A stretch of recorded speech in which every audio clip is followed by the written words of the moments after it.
पुकार रहे थे, ललकार रहे थे, जितनी क्षमता थी। हमारी क्या आवश्यकता? आप बताओ, हम साल भर 18-18 घंटे बिना सोए 18-18 घंटे मेहनत करके कुछ भी 2, 5, 10 रुपया मिलता है या जो भी चढ़ोतरी दे देते हैं, मांगते तो है नहीं, कोई फीस तो फिक्स है नहीं है दरबार की, और उसको बेटियों के विवाह में लगाए। हमें क्या पड़ी है कि हम भंडारा निःशुल्क करवाएं? तुम्हें दरबार भी लगाएं, तुम्हें चमत्कार भी दिखाएं, तुम्हें आशीर्वाद भी दें, तुम्हें मार्गदर्शन भी दें, तुमसे फीस भी ना लें, पर्चा भी हम अपना दें, भभूति भी हम अपनी दें और भंडारा भी हम अपना दें। हमें क्या जरूरत पड़ी है? अच्छी खासी कथा करते, जिंदगी जीते, टाइम से सोते, टाइम से उठते, 6 किलो वजन क्यों करते? हम क्यों 190 किलोमीटर पैदल चलते? हमें क्या पड़ी है? क्या वायरल होने के लिए? वायरल तो हो ही चुके हैं। क्या पैसे कमाने के लिए? पैसे तो यहां पर खर्च हो रहे हैं। किसके लिए?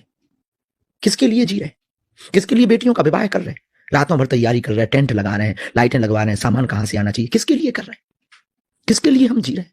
और हमारा इससे फायदा क्या? कैंसर हॉस्पिटल में गरीबों को, दीनहीन को कथा करके हमने प्रण लिया है कि कथा करने से जो भी हो आएगा वो हम हॉस्पिटल में दीनहीन गरीबों का निःशुल्क इलाज कराएंगे। किसके लिए?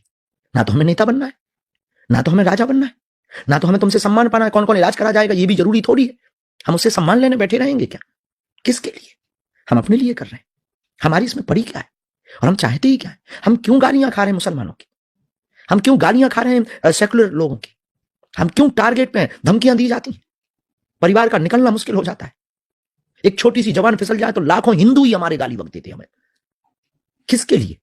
अपने लिए थोड़ी कर रहे हैं। कर तो हिंदुत्व के लिए ही रहे और करेंगे भी उनके लिए। तो भैया लोगों को समझ में इसलिए नहीं आ रहा क्योंकि लोगों को अपनी अपनी भावनाओं से दिखाई पड़ता है। उन्हें एक पक्ष दिखाई देता है, दोनों पक्ष थोड़ी दिखाई देते। आप सुन के चौंकेंगे कि 1-1, 2-2 घंटे इस बात पे हमारे चले जाते हैं कि कोई बच्ची मुसलमान के साथ भग जाए तो उसको सिर्फ वार्तालाप करने में और समझाने में 2-2 घंटे लगते। गुस्सा होना पड़ता, चिल्लाना पड़ता, खुद का बाप को पैसा देना पड़ता कि तुम यहीं रहो, हम हैं।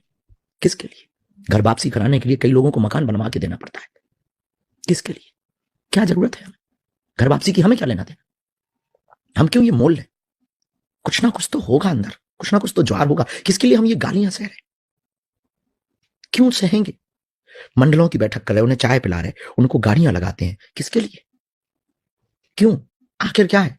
वनांचल में आदिवासियों के बीच में हम कथा करने अपना टेंट लगा के जाते हैं, खुद का भंडारा करते और खुद उनको यजमान बनाते हैं, मंच पे बुलाते हैं। अभी 19 जनवरी को यहां पर आदिवासी जनजागृति सम्मेलन रखा, उन्हें बसें लगवाई, उन्हें बुलाया, उनकी कुरीतियों के बारे में चर्चा की, उनकी समस्याओं पर चर्चा की और समाधान पर चर्चा की। किसके लिए? हमें क्या पड़ी?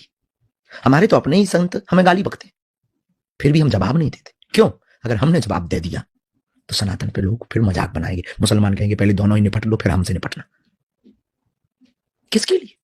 हमें क्या पड़ी? हम आपसे पॉडकास्ट पे इतनी बहस कर रहे हैं किसके लिए? आते अपनी मस्ती से देते, अपनी बात रखते, जिनको प्रचारित करना होता वही प्रचार वाली बातें भर बोलते और निकल चलते। पर क्यों हम ये चर्चाएं कर रहे हैं? क्यों हम आपके साथ में 2-2 घंटे बैठे हैं?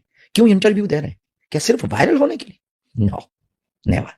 हम इस देश के हिंदुओं को बचाना चाहते हैं। हम चाहते हैं कि इस देश में हमने उजड़ते हुए घर देखे हैं कि एक घर की बिटिया किसी मुसलमान के साथ चली जाए, पूरा घर टूट जाता है। घर तो छोड़िए, आने वाली पीढ़ियों पर कलंक लग जाता है। गांव में कोई पानी नहीं पीता है। अभी भी गांव में जातियों के नाम पर बैठाया नहीं जाता है, पूछा नहीं जाता है। अभी भी अंगड़े पिछड़े के नाम पर यहाँ घोड़ों पे नहीं बैठने देते। किसके लिए? हम अपने लिए थोड़ी कर रहे हैं। और हमें फायदा भी क्या?